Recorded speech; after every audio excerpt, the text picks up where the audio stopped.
Une vidéo un peu différente aujourd'hui parce que j'ai été taguée par Nomadic Woodsman dans sa dernière vidéo My 5 Favorite Items for Camping. Nomadic Woodsman, c'est un Québécois, nomade, comme sa chaîne le dit, donc il passe d'une province à l'autre. Et puis ce que j'aime dans sa chaîne, c'est que le contenu est plus important que son image. Il partage ses connaissances sur la faune, la flore, les techniques de survie, les techniques primitives, la cuisine des bois. Je vais vous mettre un lien vers sa chaîne dans la description. Comment choisir les 5 items préférés parmi tous les équipements de camping que j'ai? Je parlerai ni de couteau, ni de réchaud, ni de bottines, ou de sacs de couchage, de popotes, parce que j'en ai plusieurs et j'apporte pas toujours les mêmes. Quelquefois en hiver, je vais remplacer le Seal Tarp 2 par la tente de boulanger. Mais sinon, ces 5 éléments, je les apporte toujours avec moi pour les bivouacs. En 5e position, la lampe Lucy. Donc, c'est une lampe très compacte, très légère, qui se recharge à la lumière du soleil. Donc, pas besoin de pile. Ça veut dire que ça fonctionne en toute saison, même quand il fait très froid. Elle se gonfle à la bouche. Il y a 3 modes. Et clignotant. Et ça éclaire l'espace de vie, soit dans une tente, soit sous l'abri. Donc, c'est suffisant et puis ça se recharge. Moi, quand je reviens de bivouac, je la mets au soleil sur le bord de la fenêtre et ça se recharge très vite. Et la charge va se conserver plusieurs mois.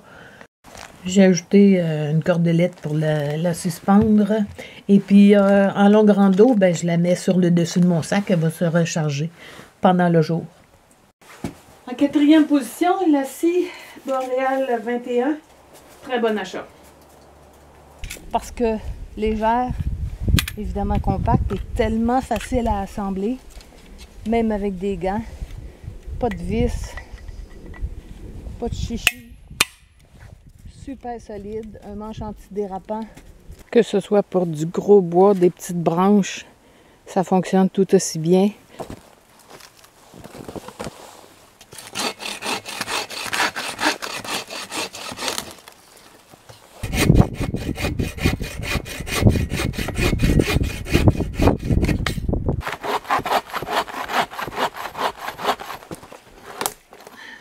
La lame n'a jamais rouillé, même si je l'ai rangée souvent avec la rainure pleine de neige. La couleur du manche nous évite de le perdre de vue quand on l'accroche à une branche ou qu'on le dépose au sol. Un super outil. En 3e position, mon kit de poche. C'est une façon de relier ensemble tous les petits objets qui servent très souvent et sans les perdre. Et puis, ça me fait un gros paquet que je mets dans la poche. J'ai essayé plusieurs façons de les maintenir ensemble, puis le meilleur, le plus simple, le plus rapide à défaire, c'est le mousqueton avec les autres petits mousquetons. Donc, au fil des saisons, je vais changer, par exemple, en hiver, je vais changer le briquet pour un contenant d'allumettes. Le bois gras, je vais le changer pour un allume-feu coton, paraffine. J'ai dessus le couteau suisse. Une boussole qui n'est pas extrêmement précise, mais qui va servir à orienter l'abri.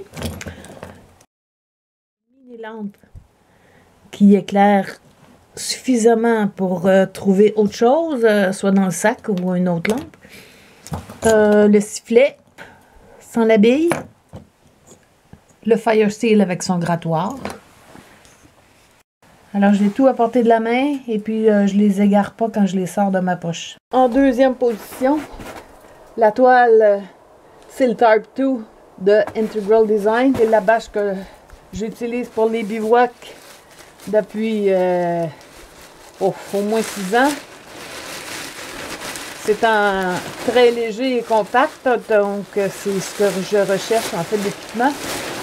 C'est en ripstop. Il faut faire attention aux étincelles, mais moi j'ai pas eu de problème.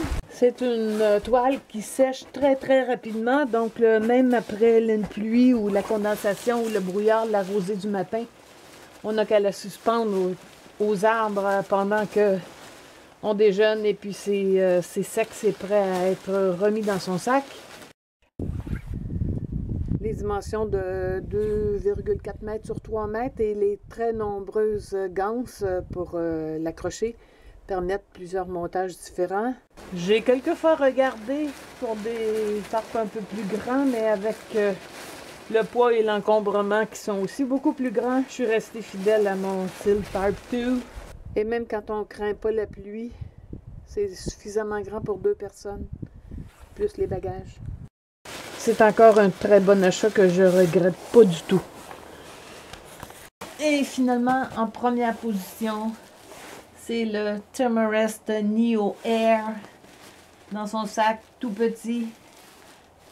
Puis là même, avec le matelas, j'ai la poche de gonflage. Donc c'est super léger, encore une fois, compact, solide. Je l'ai depuis 8 ans à peu près. Je l'ai crevé une fois avec un objet pointu, mais avec la pièce qui est fournie dans le kit de réparation, ça s'est réparé facilement et solidement. Donc ce que j'aime, c'est son isolant intérieur qui réfléchit la chaleur du corps vers le corps et le froid du sol vers le sol. Donc il y a un facteur 3,2. Facile à gonfler avec la poche en 3-4 coups. Facile à dégonfler et à rouler aussi, contrairement à certains matelas qui sont autogonflables mais qu'on n'arrive pas à rouler bien petit. Avec la poche de gonflage, c'est très rapide pour le gonfler. C'est surtout sans effort. Quand on marche toute la journée, on a peut-être un peu moins de souffle. Donc en remplissant 4 fois la poche, c'est prêt. Une fois gonflé, il y a une bonne épaisseur. Je le trouve tellement confortable qu'il m'arrive assez régulièrement quand je fais un voyage avec des amis et qu'on manque de lit dans la chambre d'hôtel. C'est moi qui dors par terre, sur mon matelas. À mon tour maintenant de taguer, donc 2 Québécois francophones, Joe Explore de l'Outaouais et Wilderness Survivors de la Naudière. C'est quoi vos 5 items préférés quand vous allez en bivouac? La tradition quand on tag, c'est de nommer 3 personnes. Ben moi, pour la 3e, j'ai besoin de votre aide. J'ai beau chercher sur YouTube avec différents mots-clés, j'ai pas trouvé encore une autre fille francophone, québécoise, qui fait de la randonnée du bivouac et qui met ça en vidéo sur YouTube. Ça se peut pas que je sois la seule. Donc, si vous en connaissez, si vous en êtes une, j'attends juste un contact. Salut!